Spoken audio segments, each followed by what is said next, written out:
आदाब। KP news 24/7 में आपका स्वागत है। मैं हूं मुस्तफा आदिल। सबसे पहले देखते हैं मुख्य समाचार।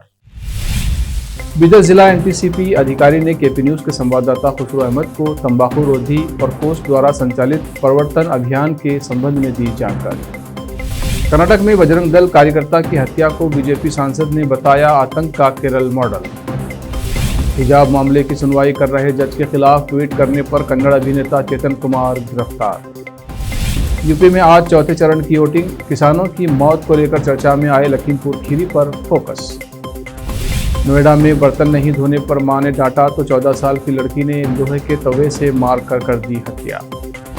पीएम मोदी से टीवी पर बहस करना चाहूंगा। भारत पाक के बीच मतभेदों के समाधान को लेकर बोले पाकिस्तान के प्रधानमंत्री इमरान खान।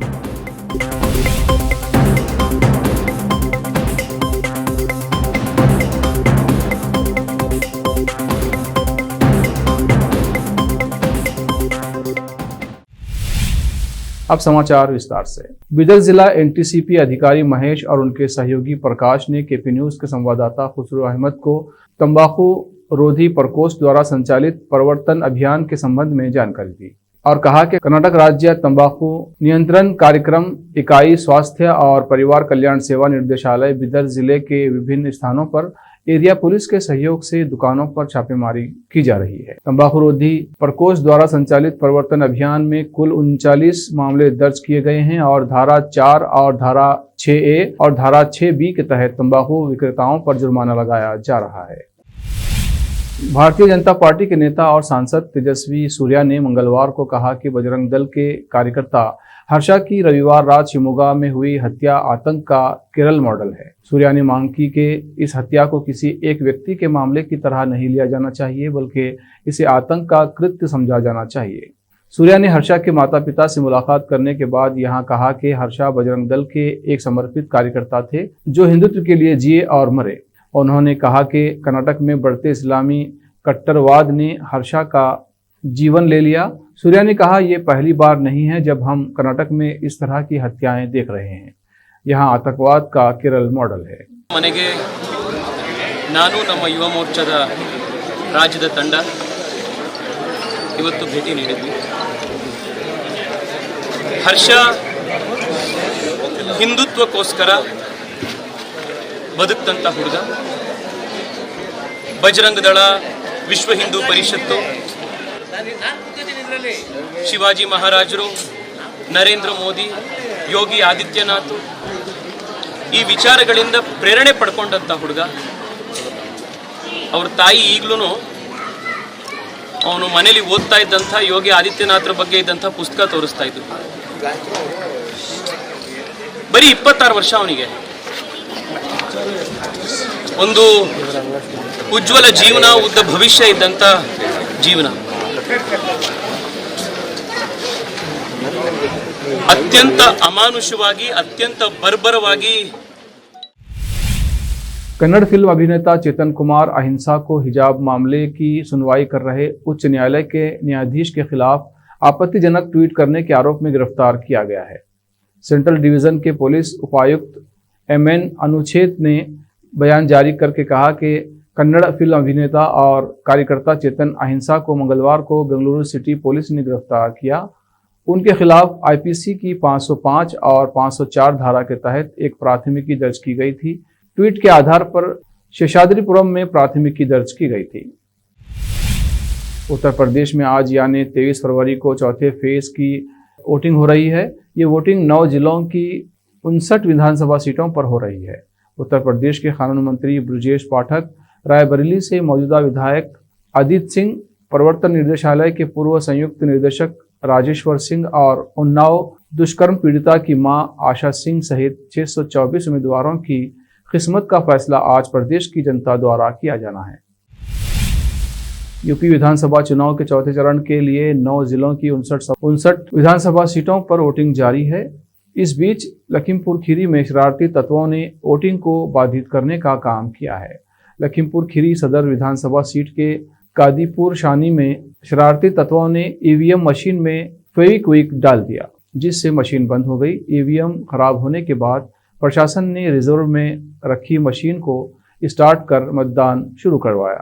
करीब 30 मिनट तक मतदान बाधित रहा और लोग कतारों में खड़े रहे। पूरे मामले में पुलिस अधिकारियों का कहना है कि जिसने भी ये किया है और उसे चिन्हित किया जा रहा है, जल्द ही आरोपी को चिन्हित कर उसके खिलाफ मुकदमा दर्ज कर लिया जाएगा। लेकिन सबसे बड़ा सवाल यह है कि जब बूथ के अंदर मोबाइल ले जाने की भी अनुमति नहीं है तो शरारती तत्व फेविक्विक लेकर कैसे पहुंचे। फिलहाल आरोपी की शनाख्त में जुटी हुई है। पूर्व केंद्रीय मंत्री और कांग्रेस के वरिष्ठ नेता सलमान खुर्शीद ने मंगलवार को कहा कि समाजवादी पार्टी के साथ कांग्रेस के गहरे वैचारिक मुद्दे हैं, फिर भी कांग्रेस उत्तर प्रदेश में सत्तारूढ़ भारतीय जनता पार्टी को सत्ता से बेदखल करना पसंद करेगी क्योंकि वो बेहद भयावह है। मीडिया से बात करते हुए खुर्शीद ने कहा, समाजवादी पार्टी के साथ हमारे बहुत अच्छे संबंध नहीं हैं क्योंकि हमारे बीच गहरे वैचारिक मतभेद हैं, लेकिन बड़े फ्रेमवर्क पर हम बीजेपी को सत्ता से बाहर करना पसंद करेंगे क्योंकि वो बेहद भयावह है। उत्तर प्रदेश में चौथे चरण के चुनाव के मतदान के बीच सलमान खुर्शीद की ये टिप्पणी त्रिशंकु विधानसभा की स्थिति में राज्य में चुनाव के बाद के गठबंधन की दिशा में कांग्रेस की रणनीति का संकेत देती है। अब वक्त है ब्रेक का। ब्रेक के बाद जल्द लौटते हैं। हिंदुस्तान के हर कोने में हम हैं मौजूद। 24 घंटे हालात पर गहरी नजर, खबरों से जुड़े चुपते सवालात और आपको दिखाता है धार्मिक, सामाजिक, राजनीतिक, लोकल और इंटरनेशनल न्यूज की सबसे बेहतर कवरेज जो आपको रखती है हर पल बाखबर। देश और दुनिया भर की खबर के लिए देखते रहें KP news 24/7। Noor education trust Bidar की ओर से चलाए जाने वाला Noor M Ed college Bidar, recognised by NCTE Delhi and affiliated to Gulbarga University, Gulbarga. Admission are open for the academic year 2021-22. विशेषज्ञ और सक्षम शिक्षकों द्वारा शिक्षा प्राप्त करने के लिए नूर एमएड कॉलेज में दाखिला लें और शांत वातावरण में शिक्षा प्राप्त करें। बीदर शहर में बेहतर शिक्षा का एकमात्र केंद्र Noor M Ed college, Shahpur gate, Bidar. Phone numbers 9945283920, 8482221297। Break के बाद फिर एक बार आपका स्वागत है। आइए देखते हैं आगे के समाचार। बिजली विभाग के कर्मचारियों की 3 दिवसीय हड़ताल के कारण चंडीगढ़ के कई हिस्सों में 36 घंटे से बिजली नहीं है, जिसके कारण लोगों को काफ़ी परेशानी हो रही है। बिजली न होने से पानी की किल्लत का सामना भी करना पड़ रहा है। सोमवार शाम से हज़ारों घरों में बिजली पानी की आपूर्ति नहीं हो रही है। यहाँ तक कि कई शहरों के इलाकों में ट्रैफिक लाइटें तक काम नहीं कर रही हैं। इतना ही नहीं, बिजली नहीं होने के चलते सरकारी अस्पतालों ने सर्जरियों को भी रोक दिया है। चंडीगढ़ स्वास्थ्य सेवा निदेशक डॉक्टर सुमन सिंह ने बताया कि हमारे पास जनरेटर हैं, लेकिन आप एक जनरेटर पर अस्पताल का 100% भार नहीं डाल सकते, इसलिए हमें अपनी नियोजित सर्जरी को निर्धारित या स्थगित करना पड़ा। राष्ट्रीय राजधानी दिल्ली से सटे नोएडा की एक सोसाइटी में एक नाबालिग बेटी ने अपनी ही मां की तवे से मारकर हत्या कर दी। पुलिस अधिकारी ने बताया कि वारदात नोएडा के सेक्टर 77 स्थित अंतरिक्ष कैनवाल सोसाइटी की है। सोसाइटी के एच ब्लॉक की 14वीं मंजिल पर बने एक फ्लैट में रविवार रात को एक महिला का शव बरामद हुआ था। महिला के सिर सहित शरीर के अन्य हिस्सों पर चोट के निशान थे। ऐसे में पुलिस शुरू से ही इस मामले में हत्या की आशंका जता रही थी। जांच में ये बात सामने आई कि महिला की हत्या उसकी नाबालिग बेटी ने ही की है। पुलिस ने मृतक महिला के भाई की शिकायत पर नाबालिग बेटी के खिलाफ धारा 304 के तहत मुकदमा दर्ज कर लिया है और मृतक की 14 वर्षीय बेटी को गिरफ्तार कर लिया है। पुलिस अधिकारी ने बताया कि नाबालिग को बाल सुधार गृह भेज दिया गया है और हत्या में प्रयुक्त लोहे का तवा भी बरामद कर लिया गया है। श्रीनगर शहर के फतेह बदल इलाके के 50 वर्षीय कालीन बुनकर ने अपनी मूर्ति और बॉलीवुड सुपरस्टार सलमान खान की रेशम की दीवार पर लटकता हुआ कालीन बनाया है और वो अपनी कलाकृति भाईजान को पेश करना चाहते हैं। मोहम्मद हुसैन ने 900 मिलीमीटर 750 मिलीमीटर कलाकृति बनाने के लिए 6 महीने का समय लिया, जिसमें शुद्ध रेशम में 576 समुद्री मील प्रति वर्ग इंच शामिल है और दोनों तरफ अभिनेता का चित्र है। हुसैन ने कहा, चूंकि तालाबंदी के दौरान ज़्यादा काम नहीं था, इसलिए मैंने भाईजान को श्रद्धांजलि देने के बारे में सोचा। अपनी बचत से मैंने ये काम बनाया और मैं इसे उन्हें उपहार में देना चाहता हूँ।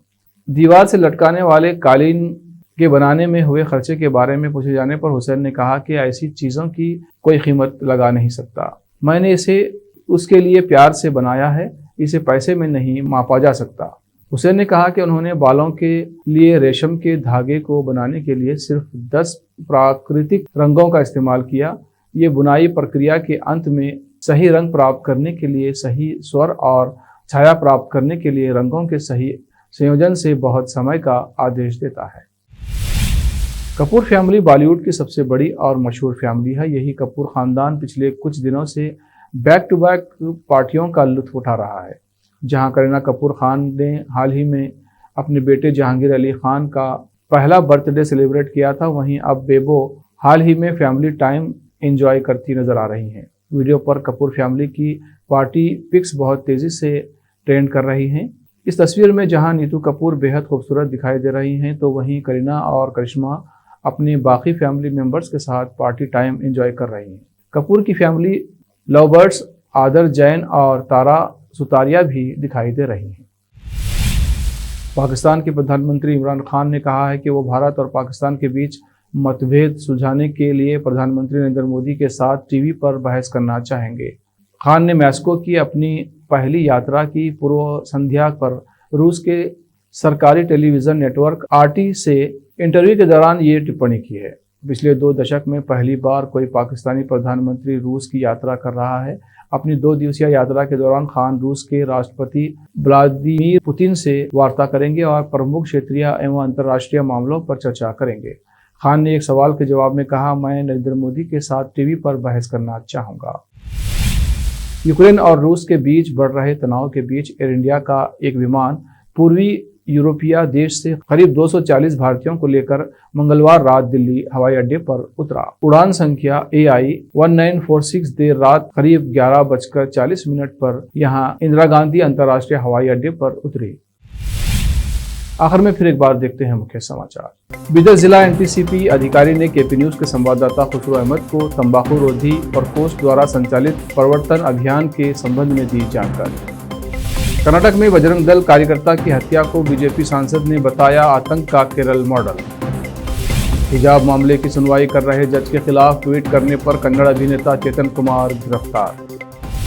यूपी में आज चौथे चरण की वोटिंग। किसानों की मौत को लेकर चर्चा में आए लखीमपुर खीरी पर फोकस। नोएडा में बर्तन नहीं धोने पर मां ने डांटा तो 14 साल की लड़की ने लोहे के तवे से मार कर दी हत्या। पीएम मोदी से टीवी पर बहस करना चाहूंगा। भारत पाक के बीच मतभेदों के समाधान को लेकर बोले पाकिस्तान के प्रधानमंत्री इमरान खान।